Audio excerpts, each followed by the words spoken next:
चीन, अमेरिका, सबकी निगाहें चंद्रयान-3 के दोबारा चयन पर टिकी हुई हैं और वे इस बात पर अपनी स्पेस एजेंसी से चंद्रयान-3 से कांटेक्ट सदा करने की व्यवस्था में जुटे हुए हैं, और करे भी क्यों ना, क्योंकि चंद्रयान-3 उस जगह पर उतरा है जहां पर रूस, चीन और अमेरिका जैसे देश लैंडिंग के बारे में सोच भी नहीं सकते थे। इसरो के साथ साथ विदेशी स्पेस कंपनियां भी चंद्रयान-3 से कनेक्शन बिठाने की कोशिश कर रहे हैं।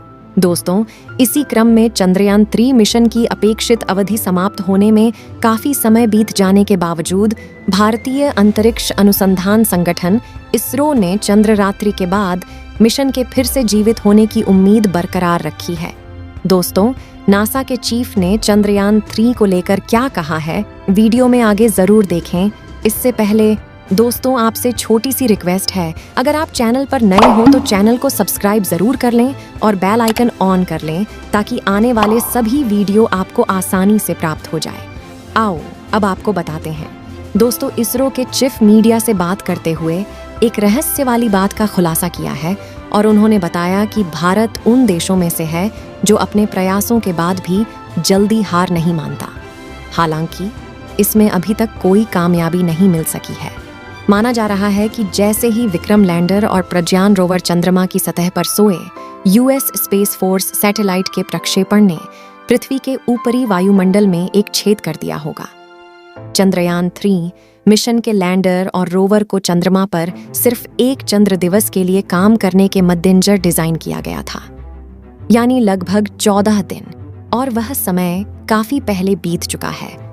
ऐसा इसलिए है क्योंकि मिशन के इलेक्ट्रॉनिक्स को रात के समय चंद्रमा पर चरम स्थितियों का सामना करने के लिए डिजाइन नहीं किया गया था, जहां तापमान 200 डिग्री सेल्सियस से भी नीचे गिर सकता है और सौर संचालित मॉड्यूल के काम करने के लिए बिल्कुल भी सूरज की रोशनी नहीं है।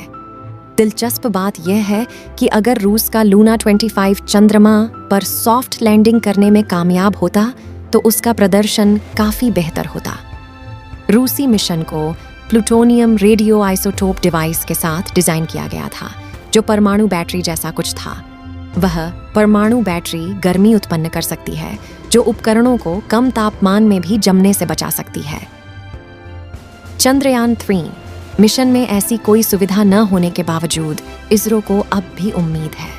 मिशन के उद्देश्य पूरे होने के बाद अंतरिक्ष एजेंसी ने लैंडर और रोवर के जीवन काल को बढ़ाने का प्रयास करने का मौका लेने का फैसला किया था। उन्होंने सूर्यास्त से थोड़ा पहले सभी उपकरणों को बंद कर दिया और उन्हें स्लीप मोड में डाल दिया। इस बात की थोड़ी संभावना थी कि यदि बैटरियां पूरी तरह से चार्ज होतीं तो वे चंद्र रात में जीवित रहने के लिए उपकरणों को पर्याप्त गर्म रखने में सक्षम हो सकती थीं। जब चंद्रयान-3 मिशन के मॉड्यूल चंद्रमा पर सो रहे थे, तब उसके बहुत करीब कुछ बहुत दिलचस्प घटित हुआ। अमेरिकी अंतरिक्ष बल उपग्रह के प्रक्षेपण ने आयनमंडल में एक छेद कर दिया हो सकता है, जो पृथ्वी के ऊपरी वायुमंडल का हिस्सा है।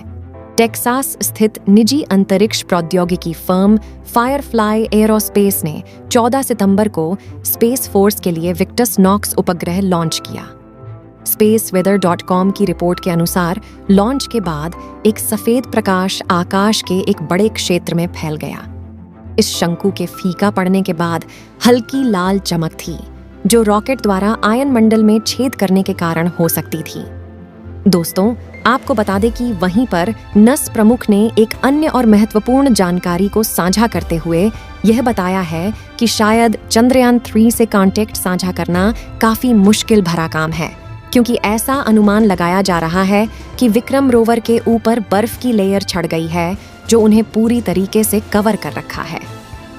लेकिन यह भी वास्तविकता है कि सूरज के प्रकाश के कारण वह धीरे धीरे पिघलने लगेंगे, और हम कुछ दावे के साथ बोल सकते हैं कि चंद्रयान-3 का रोवर और प्रज्ञान दोबारा जीवित हो सकता है।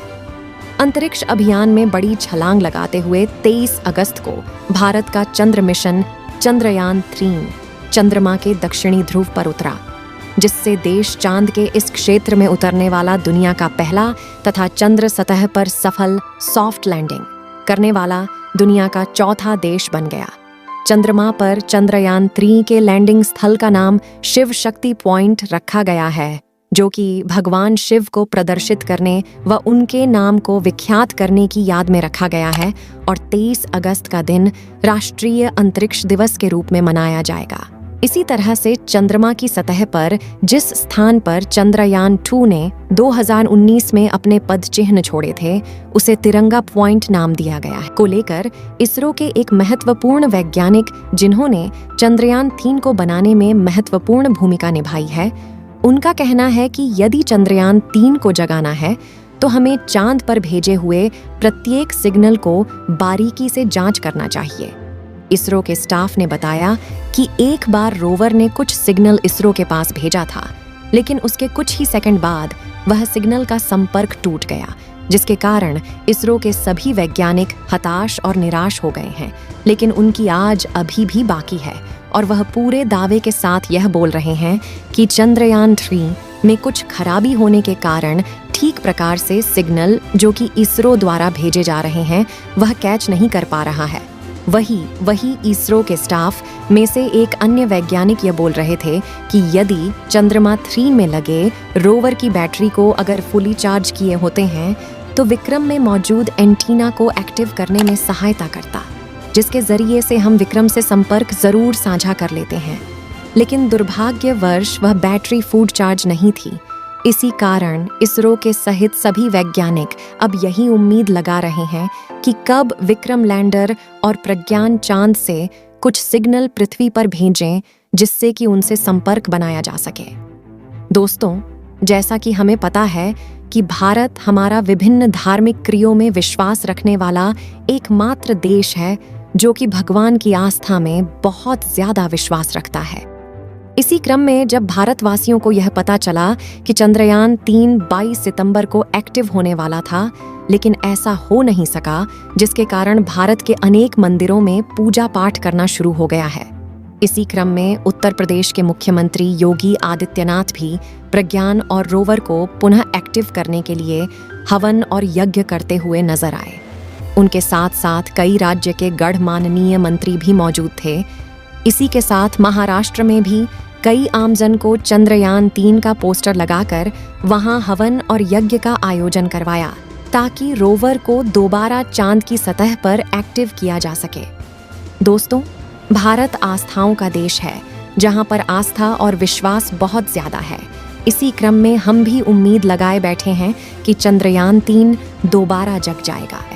दोस्तों, इसरो ने भारत का जो मुकाम पूरे विश्व में स्थापित कर दिया है वह आसान कार्य नहीं है। सच्चे देशभक्त होने के कारण आप सभी लोग कृपया करके चैनल को सब्सक्राइब करें और वीडियो को लाइक और शेयर करें तथा कमेंट बॉक्स में भारत माता की जय जरूर लिखें।